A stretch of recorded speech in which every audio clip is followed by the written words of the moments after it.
جیسا کہ میں عرض کر چکا ہوں، یہ سورہ مبارکہ جو ہے اس کے اندر وہ بھی مشاہدے سے، آج اچھا ہے یہ بحث پہلے بھی آ گئی سورۃ الزلزال میں، یہ جو ان کا عربوں کا ایک مشاہدہ تھا، استدلال وہاں سے ہوتا ہے، استنباط وہاں سے ہوتا ہے، استشہاد وہاں سے ہوتا ہے۔ منطقی بحث قرآن میں بہت کم ہے لیکن بہت کم۔ عرب منطقی تھے ہی نہیں، فلسفیانہ مزاج نہیں تھا، مشاہدہ تھا، مشاہدے کی گہرائی تھی، احساسات تھے، وہ تو انسانی احساسات ہوتے ہیں، ان کے احساسات اور مشاہدے کے حوالے سے گفتگو کی جائے۔ جیسے میں نے وہاں یہ عرض کیا تھا کہ وہ 3 صورتیں تھیں اذا سے، اور پھر یہ چوتھی صورت نے گویا کہ اس چوکے کا ایک کونا خالی جو تھا پر کیا۔ اسی طرح میں پہلے عرض کر چکا ہوں 5 صورتیں قرآن مجید کی اس اسلوب سے شروع ہوتی ہیں جو سورہ عادیات کا، اور یہ آخری صورت ہے اس اسلوب کی۔ والصافات صفا، سورہ صافات، والذاریات ذروا، سورہ ذاریات، والمرسلات عرفا، سورہ مرسلات، والنازعات غرقا، سورہ نازعات، اور یہ سورۃ العادیات، والعادیات ضبحا، فالموریات قدحا، فالمغیرات صبحا، فأثرن به نقعا، فوسطن به جمعا۔ یہ بات میں اس وقت عرض کر چکا ہوں کہ یہ ان 5 صورتوں میں سے پہلی اور آخری ہی ہے کہ جن کے قسموں کے بارے میں اتفاق رائے ہے کہ ان سے مراد کیا ہے۔ باقی سورہ ذاریات، سورہ مرسلات، سورہ نازعات، ان سب میں ہوائیں مراد ہیں، فرشتے مراد ہیں۔ کہیں سے کوئی ایسا بھی ہے کہ ایک ہی صورت میں بعض آیات جو ہیں وہ ہواؤں سے متعلق ہیں، بعض جو ہیں وہ فرشتوں سے، لیکن یہ کہ سورہ صافات میں مراد فرشتے، والصافات صفا، اس لیے کہ اسی سورہ مبارکہ میں آخر میں آ گیا وَإِنَّا لَنَحْنُ الصَّافُّونَ، ہم تو ہر وقت صفے باندھے ہوئے اپنے رب کے حضور میں منتظر ہوتے ہیں، جو حکم ہو بجا لائیں۔ وَالصَّافَّاتِ صَفًّا، سورت شروع ہوئی۔ اور دوسرے یہ صورت ہے ان 5 میں سے کہ جس کا مفہوم و مدلول اس بالکل واضح، اس میں کوئی اختلاف نہیں۔ تھوڑا سا اختلاف تو ہے کہ اس سے مراد اونٹ ہے یا گھوڑے ہیں، لیکن اکثریت کا اجماع اس پر ہے کہ گھوڑے مراد ہیں۔ پھر ایک یہ بھی رائے ہے کہ اس سے مجاہدین کے گھوڑے مراد ہیں، لیکن اکثریت کی رائے یہ ہے کہ یہ مجاہدین یا غیر مجاہدین بلکہ اصلاً یہاں پر مراد ہیں۔ عرب میں آپ کو معلوم ہے کہ ان کے ہاں قبائلی زندگی میں غارت گری، لوٹ مار، ایک قبیلہ دوسرے قبیلے پر حملہ کرتا تھا، اور وہ حملہ جو ہے کچھ چیزیں ان کے ہاں بالکل معین تھی، اس کا ٹائم ٹیبل معین تھا۔ وہ جس کو آپ کہتے ہیں small hours of the morning, یہ صبح کا 3 بجے کا، 2 بجے کا، 2:30 بجے کا، 4 بجے کا وقت، یہ وقت وہ ہوتا ہے کہ جب سب سے زیادہ غفلت طاری ہوتی ہے۔ کوئی مریض ساری رات نہ سویا ہو اس وقت ضرور آنکھ لگ جاتی ہے، ٹھنڈی ٹھنڈی ہوا، صبح کی ایک خاص سہانا موسم، ساری رات تڑپا ہو، لیکن یہ کہ ایک خاص وقت پر آ کر اس کو ایک سکون حاصل ہوتا ہے، اور یہ سب سے زیادہ غفلت کا وقت ہے۔ تو وہ جب آتے تھے گھوڑوں پر آتے تھے، اصل میں گھوڑا ان کے ہاں یہ تھا غارت گری اور جنگ کا اصل جو ہے جو سواری کا وہ گھوڑا۔ اونٹ کی رفتار اتنی تیز نہیں، اس لیے کہ یہ چھاپا مار جنگ ہوتی تھی، بجلی کی سی رفتار سے آئے، لوٹ مار کی، قتل کیا، سوتے ہوئے کو گھوڑوں کے سمو تلے کچل دیا، اور اس کے بعد لوٹ مار کی اور پھر بھاگ گئے اسی بجلی کی سی رفتار کے ساتھ کہ کوئی پیچھا کرنے والا، کوئی ان کا حلیف قبیلہ، کوئی ادھر ادھر سے دائیں سے بائیں سے کوئی مدد نہ آ جائے، خام کا رزق کاہے کو لینا ہے۔ جنگ تو نہیں لڑنی تھی، اصل میں تو لوٹنا تھا، غارت گری تھی، حملہ تھا، برباد کرنا تھا۔ تو یہ صبح کا وقت خاص طور پر، اسی لیے صبح کا لفظ جو ہے عربی لغت کے اندر صبح کے وقت حملہ آور ہونا۔ اور اگر کہیں سے کسی شخص کو معلوم ہو جاتا تھا کہ فلاں قبیلہ ہم پر حملے کی سازش کر رہا ہے، تو وہ جو نعرہ لگاتا تھا، یہ حضور کی سیرت میں بھی جو لفظ آیا ہے کہ جب آپ کو حکم ہوا ہے کہ فَاصْدَعْ بِمَا تُؤْمَرُ، اے نبی اب آپ ڈنکے کی چوٹ اور بلند آواز سے علن اعلان کہیے جس چیز کا آپ کو حکم ہوا ہے، تو آپ نے بھی وہی نعرہ لگایا تھا وا صباحا، ہاں وہ ہائے وہ صبح جو آنے والی ہے، غارت گری والی صبح، بربادی والی صبح، تباہی والی صبح، خوریزی والی صبح، ہائے وہ صبح وا صباحا۔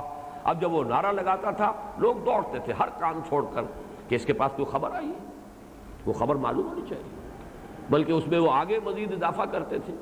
جو شخص یہ خبر دینا چاہتا تھا کسی اونچے مقام پر کھڑا ہو جاتا تھا، نعرہ لگاتا تھا اور مادرزاد برہنہ ہو جاتا تھا.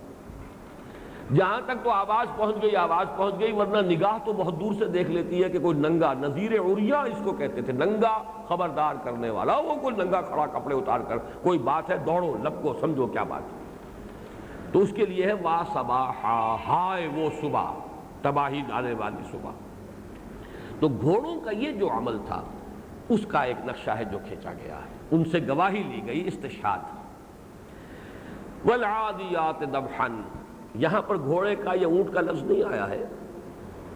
حضرت علی سے کوئی ضعیف سی روایت مروی ہے کہ وہ اونٹ مراد لیتے ہیں، اور اونٹ بھی مزدلفہ سے جب چلتے ہیں اور مینا کی طرف دوڑتے ہوئے آتے ہیں تو ان کے لیے یہ لفظ آیا ہے. بہرحال یہ در حقیقت یہ جو اجماع ہے تقریباً وہ میں آپ کو بتا چکا ہوں، اسی سے اتفاق ہے کہ یہ گھوڑے مراد ہیں، اور وہ جس سے کہ وہ حملے آور ہوا کرتے تھے. لیکن گھوڑا یا اونٹ کا لفظ نہیں آیا، صفات بیان ہوئی. عادیات تیز دوڑنے والے، ضبحن، ضبح کہتے ہیں یہ جو نتنوں سے پھنکار نکلتی ہے، جب گھوڑے کا سانس پھولا ہوتا ہے اور وہ دوڑ رہا ہے، اس کا ہانپ رہا ہے تو اس کے نتنوں میں سے پھنکاریں نکلتی ہیں، یہ ضبح ہے. ہانپتے ہوئے اور پھنکاریں مارتے ہوئے دوڑنے والے گھوڑے گواہ ہیں. قسم ہے ان گھوڑوں کی جو دوڑتے ہیں، بھاگتے ہیں، پھنکاریں مارتے ہوئے، ہانپتے ہوئے. فالموریات قدحا، اور گھوڑے کے آپ کو معلوم ہے کہ اس کے سم جو ہے اس کے نیچے نال ہے، لوہا ہے، وہ پتھر پہ پڑے گا جب اس کا سم چنگاری نکلتی ہے. ایرا کہتے ہیں آگ جلانے کو، آگ روشن کرنے کو. جیسے کہ سورہ واقعہ میں آیا ہے افرأیتم النار التی تورون، کیا کبھی تم نے غور کیا اس آگ پر جو تم روشن کرتے ہو، جلاتے ہو. تو فالموریات قدحا، جو اپنے سموں اور ٹاپوں کی جو ٹھوکریں ہیں ان سے چنگاریاں نکالتے ہیں. فالمغیرات صبحا، اب یہ وہ لفظ آ گیا. پھر وہ حملہ آور ہوتے ہیں، ٹوٹ پڑتے ہیں، غارت گری کے لیے، حملے کے لیے ٹوٹ پڑتے ہیں، حملہ آور ہوتے ہیں صبح کے وقت، علی الصبح. فَأَثَرْنَ بِهِ نَقْعًا، اور بہی کی ضمیر جو ہے ضمیر مجرور، یہ صبح کی طرف بھی جا سکتی ہے، قدحن کی طرف بھی جا سکتی ہے. اس کے ذریعے سے پھر وہ اٹھاتے ہیں غبار، نقعاً غبار. ظاہر بات ہے گھوڑا جب تیز سر پر دوڑ رہے ہیں، اور گھوڑا بھی ایک نہ ہو، 150 گھوڑے دوڑ رہے ہوں، تو ان کے ٹاپوؤں سے وہ جو ہے غبار بھی اڑتا ہے، اور ہوا کے اندر ایک آندھی اور غبار کی کیفیت ہوتی ہے. فَوَسَطْنَ بِهِ جَمْعًا، یہاں بھی بہی میں جو ضمیر ہے مجرور یہ صبح کے لیے، لیکن یہ غبار کے لیے بھی ہو سکتی، نقن کے لیے بھی ہو سکتی. اسی غبار سمیت، وہ غبار بھی تو ان کے جلو میں چلا آ رہا ہے. جب دوڑتے تھے یہ لشکر تو غبار بھی ان کے ساتھ ساتھ دوڑ رہا ہوتا تھا. اس کو لے کر فوسطنا، وسط درمیان بیچ میں، فوسطنا، پھر وہ گھس جاتے تھے جمعیت کے اندر، گھس جاتے ہیں. یعنی یہ کہ اگر مقابلہ ہے، کہیں جنگ ہو رہی ہے، تو ظاہر بات ہے کہ وہ تو گھس جائیں گے کسی جمعیت کے اندر. اگرچہ آپ کو معلوم ہے ادھر نیزے بھی لیے ہوئے ہو سکتے ہیں لوگ، ادھر سے تیروں کی بوچھار ہو سکتی ہے، ادھر سے ہر طرح کے خطرے ہو سکتے ہیں. اگر انسان ہلاک ہوتے ہیں اور مارے جاتے ہیں جنگوں میں، تو گھوڑے بھی تو ہلاک ہوتے تھے اور مارے جاتے تھے.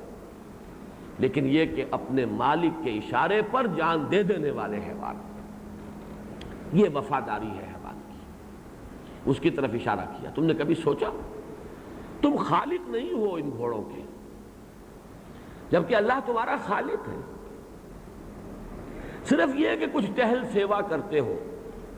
گھوڑا جانتا ہے میرا یہ مالک مجھے دانا ڈالتا ہے، کبھی جو ہے میرے جسم کو دھوتا بھی ہے، میری ٹہل سیوا کرتا ہے، مجھے کھلاتا ہے پلاتا ہے. محض اس بات پر شکر کا جذبہ کتنا گہرا ہے، جس کو ہم کہتے ہیں چشم و ابرو کا اشارہ. یہاں تو یہ ہے کہ ذرا سی ایڑ ہوتی ہے، ذرا سے زانو کی گرفت جو ہے وہ اگر تھوڑی سی اور ہوئی گہری، گھوڑا سمجھ جاتا ہے میرا مالک کیا چاہتا ہے. مقتل دوڑ رہا ہے، سر پر دوڑ رہا ہے، اور کوئی کسی خطرے کا اندیشہ نہیں. کیا ہو جائے گا ہوتا رہے.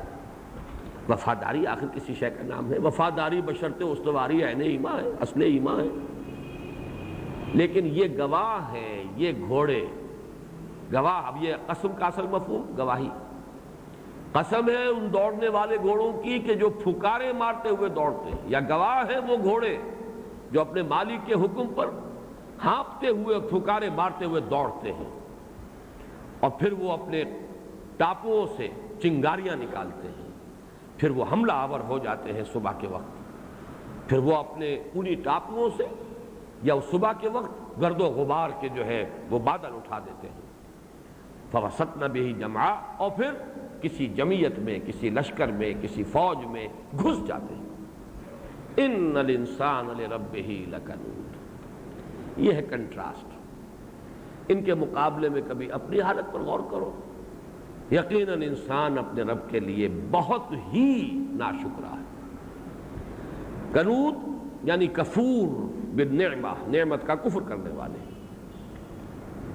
اس لیے کہ کند النعمہ اس کے معنی جہدہا، انکار کر دیا، کوئی نام نہیں، کوئی احسان نہیں، کچھ نہیں.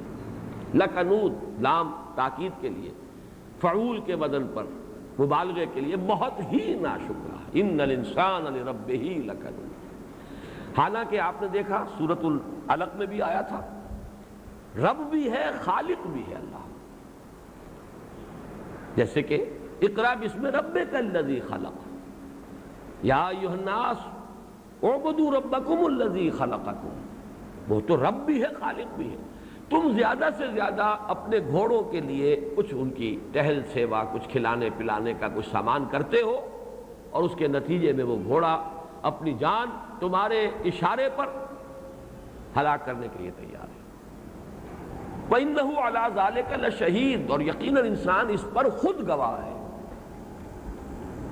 یہ مضمون وہ ہے، وہ سرچنگ انداز جس کو میں نے بارہا کہا ہے، آنکھوں میں آنکھیں ڈال کر کوئی بات کہی جائے. کیا واقعی تمہارا یہ خیال ہے؟ ذرا سوچو، تم خود گواہ ہو کہ نہیں؟ وہ جو سورہ قیامہ میں آیا، بل الانسان علی نفسہ بصیرہ.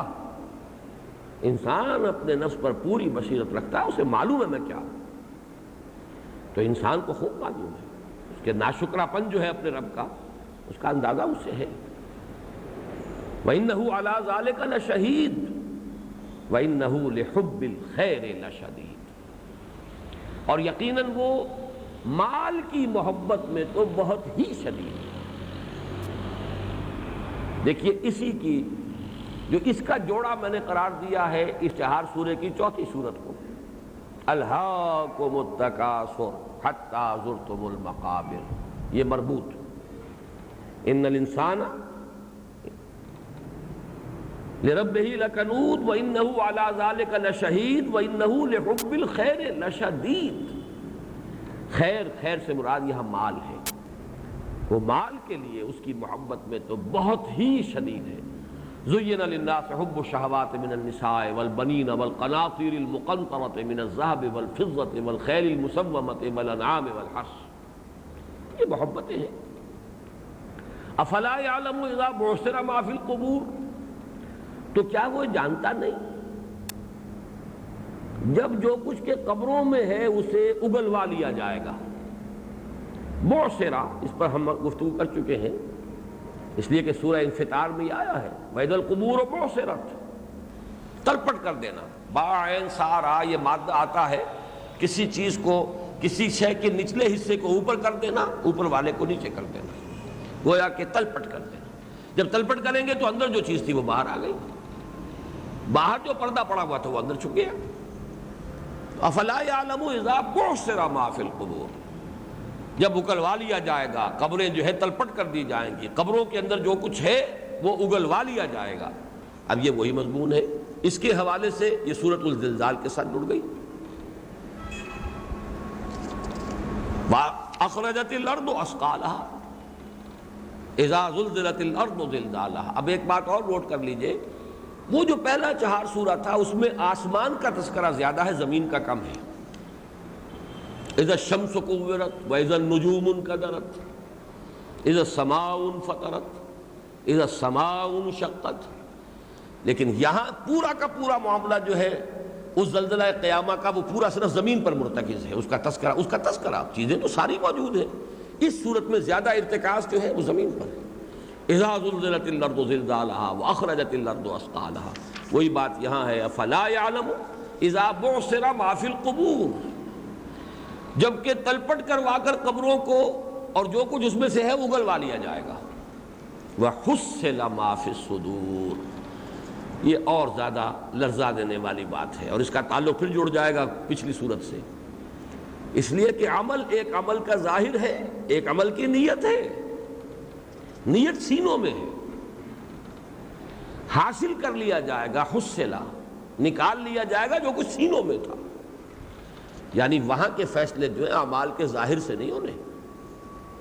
حصلہ ما فی الصدور، یہ ایک صندوق ہے ہمارا سینہ، اس کے اندر بہت کچھ دفن ہے، زمین بھی ایک صندوق ہے، اس میں بہت کچھ دفن ہے، ہمارے جسم ان میں دفن ہے، اور ہمارے سینوں کے اندر ہماری نیتیں، ہمارے ارادے، ہمارے عزائم۔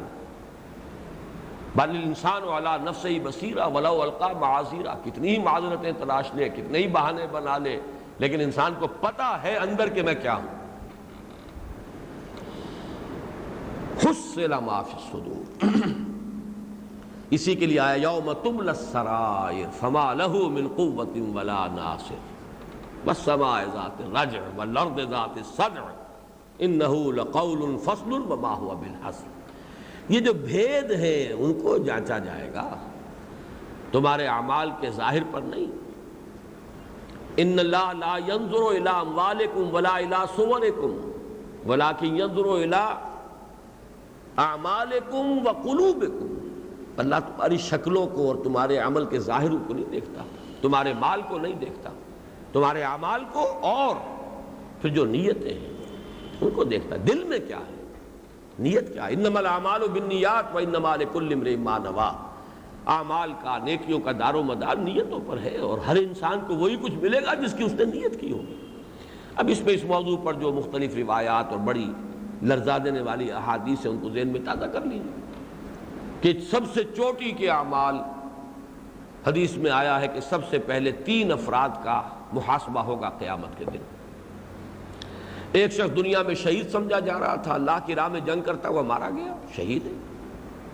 اب اس سے اونچا رتبہ کیا ہوگا؟ وَلَا تَقُولُوا لِمَنْ يُقْتَلُ فِي سَبِيلِ اللَّهِ أَمْوَاتٌ بَلْ أَحْيَاءٌ، ایک بہت مالدار انسان تھا، اس نے بہت خیر میں، نیکی میں، بھلائی میں، خیرات میں یا اللہ کے دین کے لیے مال خرچ کیا۔ ایک بہت عالم تھا، اس نے بہت علم لوگوں کو سکھایا، پھیلایا، پہنچایا۔ تینوں سے اللہ تعالیٰ حساب لے گا، پہلے اپنے احسانات جو ہے وہ جتائے گا۔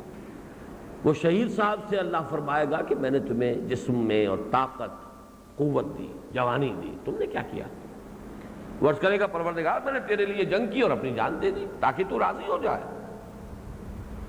جواب ملے گا کذبتا، تم نے جھوٹ کہا، انک قد قاتلت، تو نے یہ جنگ اس لیے کی تھی لئن یقال جریء، تاکہ یہ کہا جائے بڑا جری ہے، بڑا بہادر ہے۔ کیا کہنے اس کی شجاعت کے، اپنی شجاعت کے ڈنکے بجوانے کے لیے تم نے اتنے شد و مت کے ساتھ، زور شور کے ساتھ، جرأت کے ساتھ جنگ کے اندر حصہ لیا تھا۔ وقد قیل، وہ کہا جا چکا، تمہارا مطلوب تو مل چکا، ڈنکے بج چکے تمہارے، اب یہاں کچھ نہیں۔ اس کے بعد فرشتوں کو حکم دیا جائے گا کہ منہ کے بل گھسیٹتے ہوئے جہنم میں جاؤ۔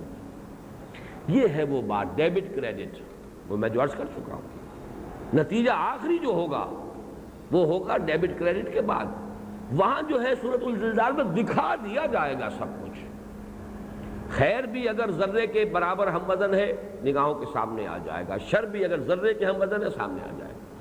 البتہ فیصلے جو ہوں گے ان میں ایک بہت بڑا ایلیمنٹ جو ہے وہ تو یہ ایسوٹیرک ایلیمنٹ ہے، یہ باطنی معاملہ ہے، کس نیت سے، کس ارادے سے، کس جذبے سے وہ فعل صادر ہوا اور وہ عمل جو ہے انسان نے کیا۔ ان ربہم بہم یومئذ لخبیر، یقیناً ان کا رب اس دن ان سے پوری طرح باخبر ہوگا۔ ویسے تو یہ کہ اگر ہم اردو کے محاورے میں اس دن ان کا رب پوری خبر لے لے گا تو یہ تو ذرا مضمون جڑتا ہے اس کے ساتھ، لیکن یہ کہ یہ انداز بھی خبیر، خوب واقف ہوگا، اس کا جو ہے یوں سمجھیے کہ نظیر اس کی یہ ہے کہ جب کہا جائے گا لمن الملک اليوم للہ الواحد القہار، آج کس کے لیے بادشاہی ہے؟ اس کے یہ معنی نہیں ہے کہ پہلے بادشاہی اللہ کی نہیں تھی، بادشاہی تو پہلے بھی اللہ ہی کی تھی، مالک الملک وہی تھا، شہنشاہ ارض و سما وہی تھا، حکم اسی کا چل رہا تھا، لیکن ایک پردہ اس نے ڈالا ہوا تھا، اس کی شہنشاہی جو ہے پس پردہ تھی، تمہیں نظر نہیں آ رہی تھی۔ آج تمہاری نگاہیں جو ہیں فَبَصَرُكَ الْيَوْمَ حَدِيدٌ بڑی تیز ہو گئی ہیں، آج تو کھل گیا نا یہ راز۔ لِمَنِ الْمُلْكُ الْيَوْمَ لِلَّهِ الْوَاحِدِ الْقَهَّارِ، کس کے لیے ہے بادشاہی آج کے دن؟ اللہ کے لیے، جو اکیلا ہے، تنہا ہے، چھایا ہوا ہے، مسلط ہے۔ اسی طریقے سے اللہ باخبر تو ہر وقت ہے، بلکہ اس کا علم تو قدیم ہے، ازلی ہے، اعمال کے ظہور میں آنے سے پہلے اس کے علم میں ہے، لیکن اس روز یہ پردے چاک ہو جائیں گے، کھل جائے گا کہ کوئی شے اللہ کے علم سے باہر نہیں۔ ان ربہم بہم یومئذ لخبیر، وہ جو ازلی حقیقت ہے جو پردے میں مستور تھی، اس روز عیاں ہو کر سامنے آ جائے گی۔ بارک اللہ لی ولکم فی القرآن العظیم ونفعنی وإیاکم بالآیات والذکر الحکیم۔